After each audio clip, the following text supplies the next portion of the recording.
Hey, I'm Sarah, and this is What the Fluff. This podcast is about real, unfiltered conversations, the kind you have with your ride or die friends, the ones who are your shoulder to cry on, your hype women or men, and your truth tellers who don't sugarcoat the bullshit. Some conversations are deep, some are chaotic, and some are healing. Also, some are just really, really funny, but all of them are real, and all of them are authentic. Here, we talk about dating in today's world, healing from lessons and lived experiences, learning to choose yourself, and building a life you're actually proud of. If you're in a season of growth, figuring things out, or trying just to make sense of it all, you're in the right place. Because life is messy, growth is uncomfortable, and love is complicated. So come sit with me and let's figure it out together. This is What the Fluff. So this is episode 7. Delulu is not the Selulu. Or is it? There is a phrase that's been floating around the internet lately. Delulu is the Selulu. Basically, if you believe something hard enough, maybe it'll come true. But when it comes to dating, sometimes being delusional isn't manifestation. Sometimes it's just ignoring reality. And today, I want to talk about dating delusion. Those moments where we convince ourselves that something is real, healthy, or promising, even when the signs are telling us otherwise. Because, let's be honest, we've all been there, thinking, he just needs time. He's just busy. Oh, he didn't mean it like that. So today I'm asking the question, is delusion just a part of dating, or is it something we're all meant to grow out of?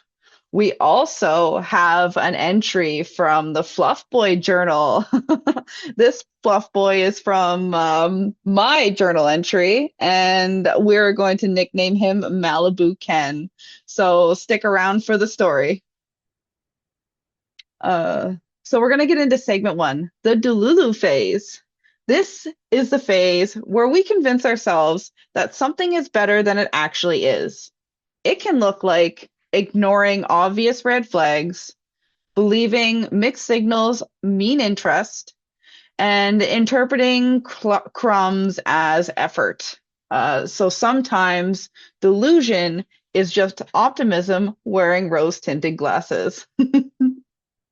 And I think a lot of people, especially when they really like someone, honestly, I've been guilty of it. I've been guilty of it, yes, with Malibu Ken and a few other guys in the Fluff Boy Journal. But we'll get to those stories another time. Um, we start creating a version of that person in our head instead of seeing who they actually are. Um, Like, I wasn't seeing him, I was seeing my potential of him. Or things like sometimes we just don't fall for people. We fall for the version we've created. I wasn't confused. I just didn't want to accept the truth. Because if you have to zoom in that hard to see effort, it's probably not there. So I got an audience question. Have you ever liked someone so much you ignored things you normally wouldn't? So yeah, let's get into segment 2. The signs you're in Delulu land. Let's talk about the signs because they're usually there, like overanalyzing texts, making excuses for bad behavior, believing in potential instead of reality, and holding on to small moments of effort. A big one, if you're explaining someone's behavior more than they show effort, you might be in the Delulu phase.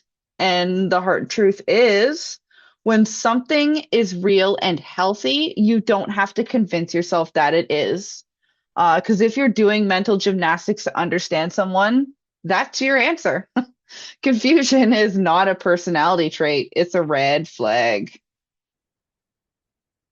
Because a good thing to ask yourself is, am I explaining their behavior more than they're showing up? Or if my friend told me this story, what would I say to them? So let's get into segment three here. Social media Delulu culture. Now let's talk about the internet for a second, because Delulu is the Selulu is often said as a joke or even as motivation. But sometimes it encourages people to ignore reality. There's a big difference between believing in yourself and believing someone would magically change.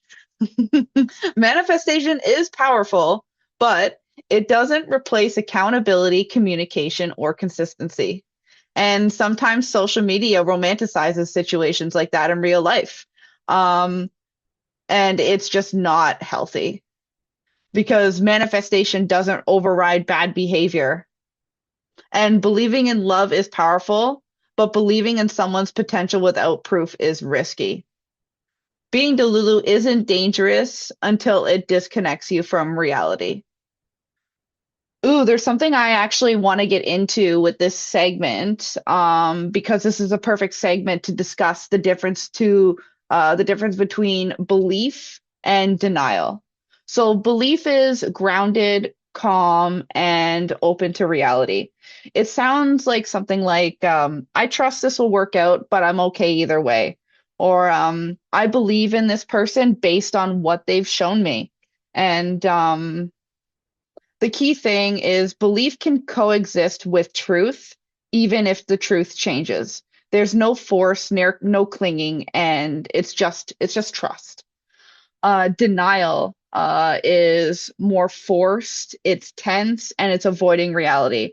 And it sounds something like, no, no, this has to work, or he does like me, even though his actions say otherwise. Everything is fine, but it clearly isn't. So the key thing with that is like denial ignores or twists reality to protect a feeling. The easiest way to tell the difference is belief feels peaceful and denial feels like you have to convince yourself. So like when you're thinking about a guy or a girl, like belief is like, I'm interested, I like him or her. If it's aligned, it'll happen. Denial is like, he's my husband, but daddy, I love him. Or wife in that matter. But daddy, I love her. Even though you've never spoken or he hasn't even approached or she's approached or it's very like baseline. Like I've been on a date with him or her. uh, a good thing to ask yourself in moments where you're looking for clarity is, am I manifesting or am I ignoring? So, guys, let's get into segment four. This is the Fluff Boy journal entry with Malibu Ken. Eh? Today's Fluff Boy journal entry is Malibu Ken. So, Malibu Ken is the guy who looks like he has it all together, the aesthetic, the confidence, the charm. But once you look past the sunglasses and smooth talk, you start realizing the lifestyle may be more imaginative than substance. So here we got Fluff Boy entry number seven, Malibu Ken, the frat bar casual delusion, where we met, the Maddie. So for any of you guys who live in Ontario, downtown Toronto, we have a bar called the Maddie. It's a U of T bar. It's a kiddie bar full of U of T frat boys and questionable decision making. What Malibu Ken wanted? Something casual. What I wanted was something long term, real, and intentional. Where I betrayed myself. I knew we wanted something different, but I convinced myself maybe he'd change his mind. A classic delusion many strong, intelligent women experience at least once. The dates. We had three in total, enough to build familiarity, but not enough to build anything real. His emotional profile. Highly avoidant, afraid of commitment, a terrible texter, just engaged enough to keep me around, but never actually enough to choose me. Then there was a turning point. After the third date, instead of deepening the conversation, he ghosted. No conversation, no honesty, just disappearance. How it made me feel, the honest edition. Embarrassed for ignoring my own standards, disappointed, but not surprised, clear about what I will never accept again. Because the pain wasn't really losing him. It was realizing that I had abandoned my own needs, hoping someone else would meet them. The real lesson from Malibu Ken. When a man tells you when he wants casual, believe him the first time. Potential is not a relationship, and confusion never starts something healthy. Healing affirmation. I choose partners who want the same future I want. I no longer negotiate my standards to keep someone's temporary attention. What is meant for me will arrive ready, not avoidant. Final rating 1 star. 1 star for three mediocre dates, 0 stars for integrity, communication, or emotional maturity. Closure statement. Thank you, Malibu Ken, for teaching me that alignment matters more than attraction and self-respect must always come first. So after my little situationship with Malibu Ken, the red flags were definitely flagging and they were flagging early. But I was definitely in my Delulu is the Selulu phase because I was like, yeah, he seems like a great guy. He was good looking, had a good job, seemed to have a good head on his shoulders. So I was like, why not see if he changes his mind? And I ignored my standards like a classy queen.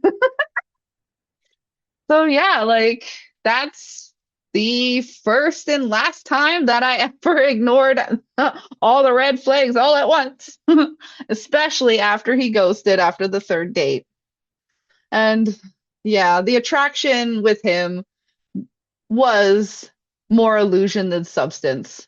Because like yeah, like on paper, like he had a good resume. Like good resume, good face card. Let's see where this goes. And realistically, it went nowhere fast.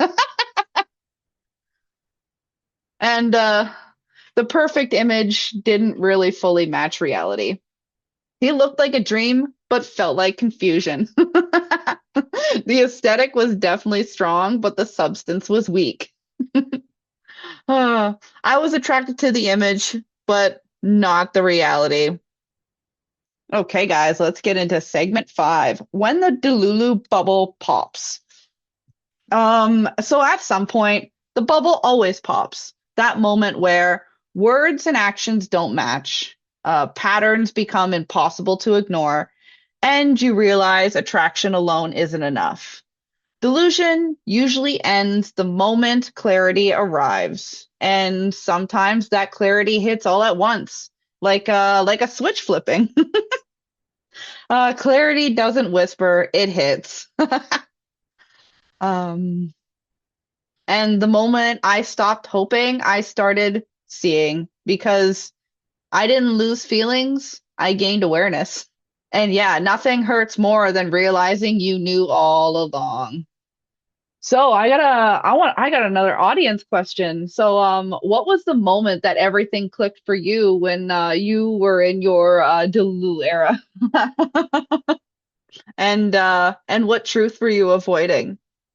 So guys, let's get into segment 6 now, the real lesson.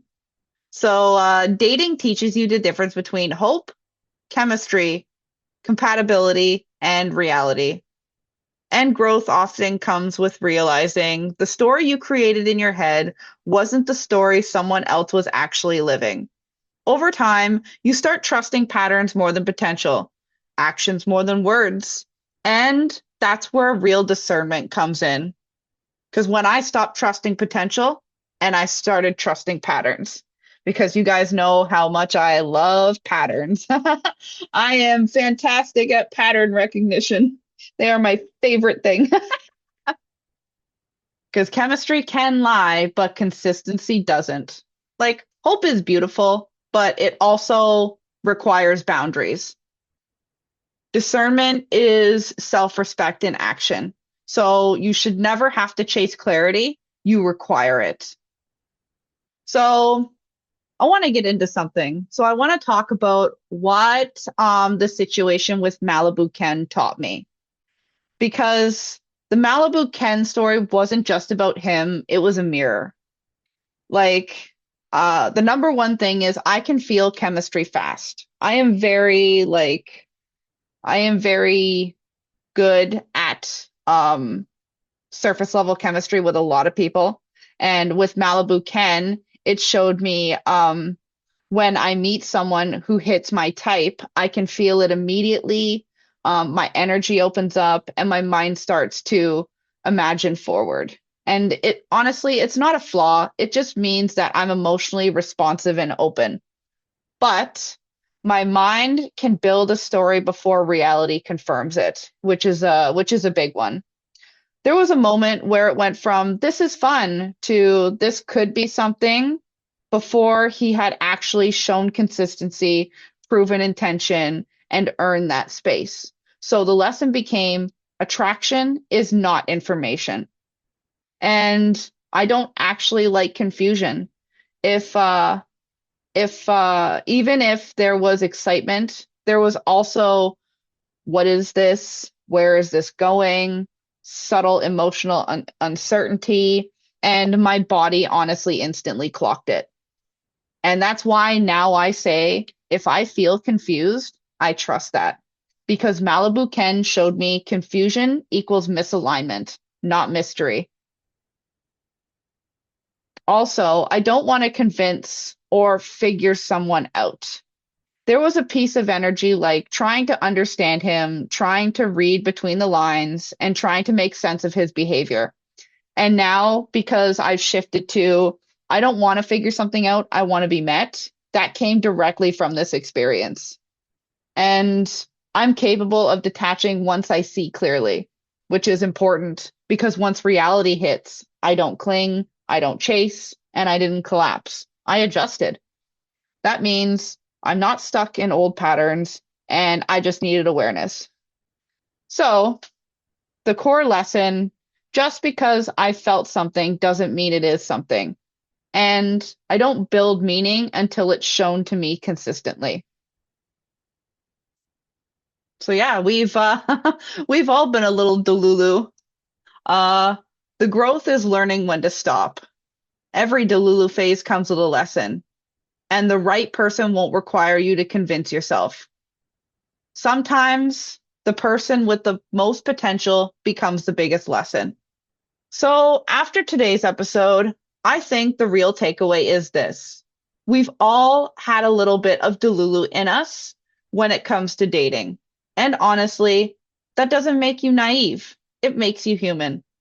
Hope isn't the problem, wanting love isn't the problem, but ignoring red flags, making excuses, or convincing yourself someone would become a different person, that's where delusion starts to take over.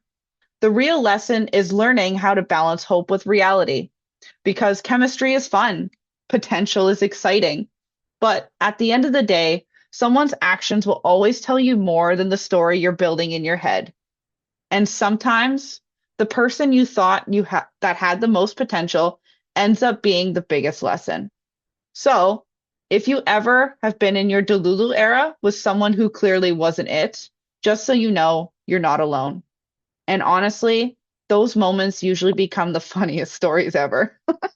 So tell me, what was your most Delulu situation you have ever been in while dating? You can message me, comment on the post, or vote in the poll.